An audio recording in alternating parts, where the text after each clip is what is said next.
Hello, ફરી આવી ગઈ છું સુષ્મા આપની સાથે એક ઠંડી ઠંડી મસ્ત મજાની રેસીપી લઈને. રેસીપી છે દ્રાક્ષનો શોર્ટ્સ. જ્યુસ તો આપણે બહુ બધા પીધા, પણ આજે એક શોર્ટ્સ પણ પી લેશું. આપણે કોઈ પણ દ્રાક્ષ વિશે ઘણી બધી વાતો કરશું. દ્રાક્ષ ખૂબ ખૂબ હેલ્ધી છે, તો એ માટે કોઈ પણ વાત કરીએ એ પહેલાં આપણે થોડી પ્રોસેસ ચાલુ કરી દઈએ, કારણ કે બાકી વિડીયો લાંબો થશે. તો હું દ્રાક્ષ વિશે બહુ બધી વાતો કરી, પણ સૌથી પહેલાં હું તમને જણાવી દઉં કે મેં દ્રાક્ષ લીધી છે. આપણે બંને દ્રાક્ષનો થઈ શકે છે, પણ આપણે આજે બ્લેક દ્રાક્ષનો કરશું. ગ્રીન દ્રાક્ષનો પણ શોર્ટ્સ બને, બ્લેકનો બને. એક બાઉલ ભરીને દ્રાક્ષ છે, તો એની સામે હું સૌથી પહેલાં આપણે એને બોઇલ કરવાની છે. ગેસ પર અડધો કપ પાણી ગરમ મૂકીશ.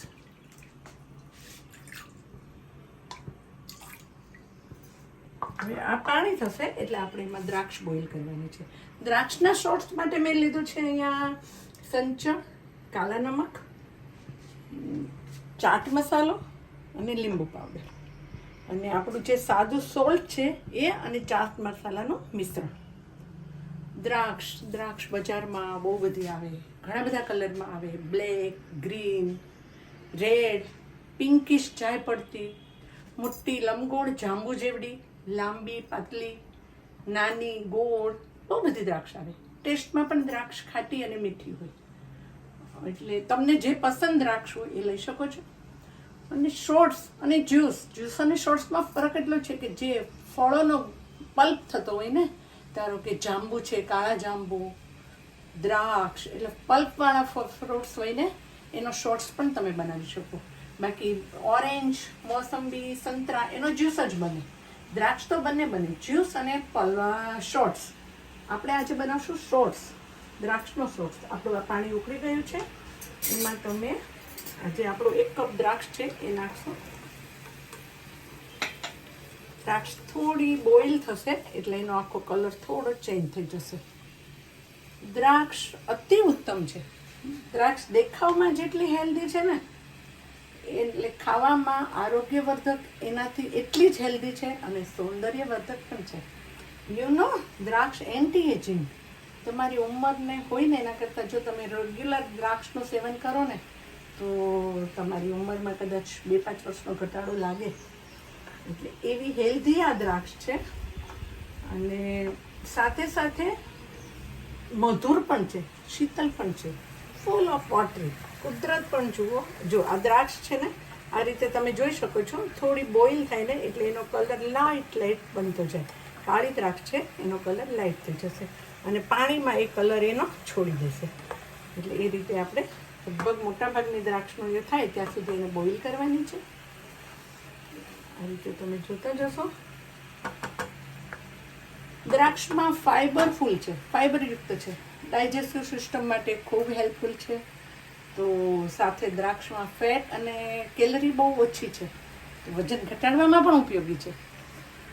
ઇમ્યુનિટી બૂસ્ટર, રિફ્રેશમેન્ટ, બહુ રિફ્રેશમેન્ટ તમને આપી દે. દ્રાક્ષનું એક શોર્ટ્સ પીવો, 1 ગ્લાસ કે 1 ગ્લાસ જ્યુસ પીવો ને, તો તમારી તાકાત આવી જાય. એનર્જી બૂસ્ટર છે આ, અને ઇમ્યુનિટી પણ. તમને કોઈ પણ ડિઝીઝના વાયરસ આવે ને, તો તમારા બોડીમાં દ્રાક્ષનું સેવન હોય ને, તો સિક્યુરિટી ગાર્ડ્સ તરીકે કામ કરે છે. એટલે, અને ઉનાળામાં જ દ્રાક્ષ, કુદરત પણ જુઓ કેટલી આપણી સાથે છે. ફૂલ ઓફ વોટરી ફ્રૂટ્સ હોય ને, એ ગરમીમાં આપે, ડિહાઇડ્રેશન થવા નથી દેતું બોડીમાં. એટલે દ્રાક્ષનું સેવન. પણ દ્રાક્ષ તમે રોજને રોજ ચાવીને ખાવ એટલી વધુ સારી. નેચરોપેથીમાં તો દરેકમાં કહે કે ફ્રૂટ્સ જેટલું ચાવીને ખવાય એટલું સારું. પણ તમે રોજ ચાવીને કેટલું ખાવ? તમને પણ એમાં થોડી વેરાયટી જોઈએ, બાળકોને પણ જોઈએ, વડીલોને પણ જોઈએ. એકને એક ટાઈપનું ફ્રૂટ્સ ખાવાથી અપખે પડી જાય. એટલે તમે આ રીતે ડિફરન્ટ રેસિપીસ બનાવી શકો છો. તમે આમાં જોઈ શકો છો કે લગભગ મારા દ્રાક્ષનું આ બોઇલ થઈ ગયા છે, અને આનો કલર પણ આ રીતે બદલાઈ ગયો છે. આ રીતે આવો કલર બધી દ્રાક્ષનો થઈ જાય. આ રીતે થોડો લાઇટ કલર પડી જાય, ઉકળે એટલે.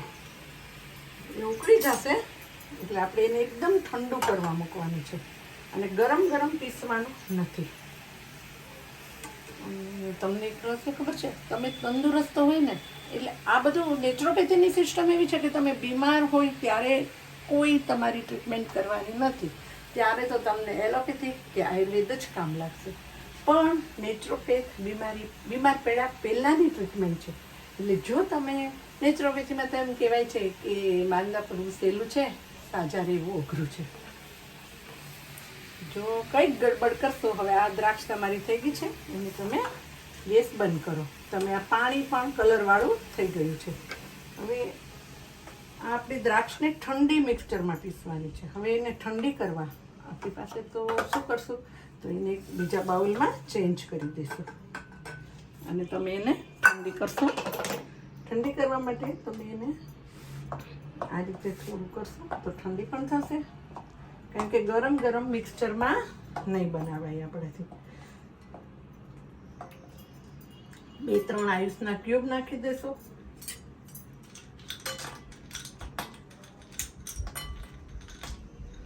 એટલે દ્રાક્ષ ઠંડી પણ પડી જશે અને એનો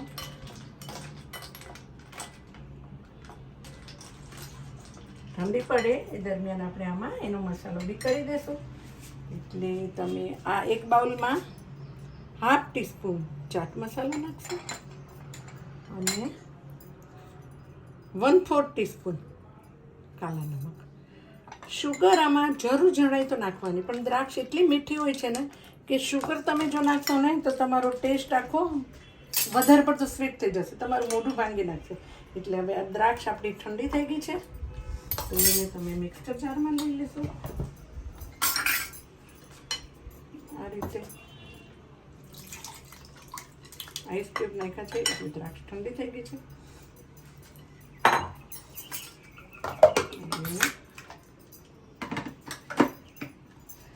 લેમનનો 1/2 ટેબલ સ્પૂન લીંબુનો રસ પણ નાખવાનો છે આપણે, થોડો ટેસ્ટી અને ચટપટો ટેસ્ટ લાગશે. મિક્સર ચાલુ કરો, જાર કાપો.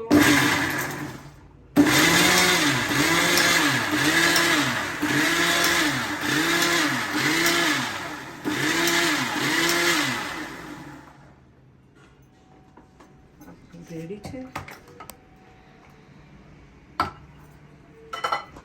સ્ટ્રેનરમાં એને ગાળી લો.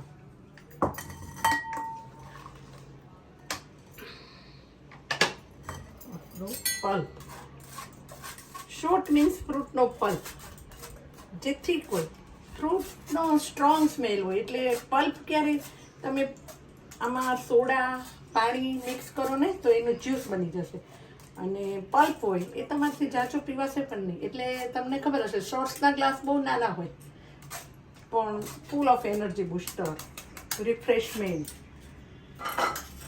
હવે આ રીતે આપણું શોર્ટ્સ દ્રાક્ષનું જે મિશ્રણ છે રેડી છે. હવે આપણે એને શોર્ટ્સના ગ્લાસમાં ભરવામાં પણ એક ટ્રિક્સ છે. તમે આ ગ્લાસ છે,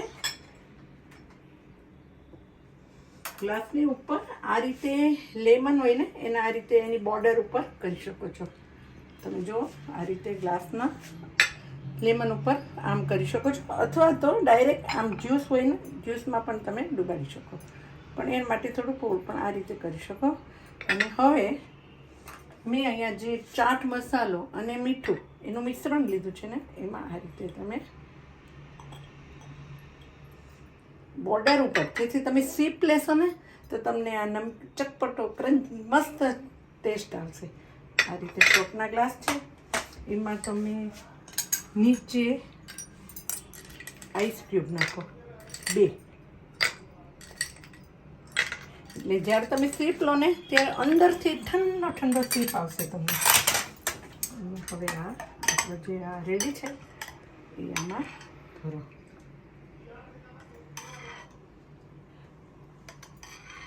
શોર્ટ થીક હોય,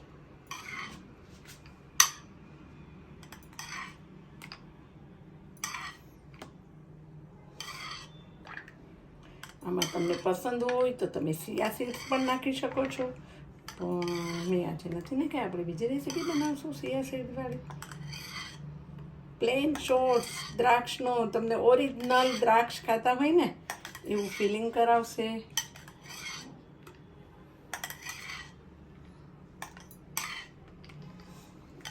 આટલું માપ 2 શોર્ટ્સ ગ્લાસનું હતું.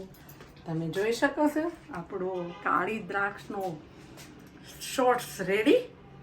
શું ડિલિશિયસ અને યમ્મી યમ્મી, ટેસ્ટ પણ એટલો યમ્મી છે. શું ડૉક્ટર સાહેબ તમે પણ ટેસ્ટ કરશો? શોર્ટ રેડી છે, Grape short. Very nice taste and very healthy. Oh thank you for watching my videos. અને જો તમને મારી રેસીપી ગમે ને તો એક લાઈક ચોક્કસ આપી દેજો, સાથે સબસ્ક્રાઈબ પણ કરી દેજો, તમારા ફ્રેન્ડ્સમાં શેર પણ કરજો, કોમેન્ટ પણ લખજો, જેથી મારી નવી આવતી રેસીપીસ તમને તાત્કાલિક જાણવા મળે અને તમે કઈ રીતે બનાવો છો એ પણ જણાવજો.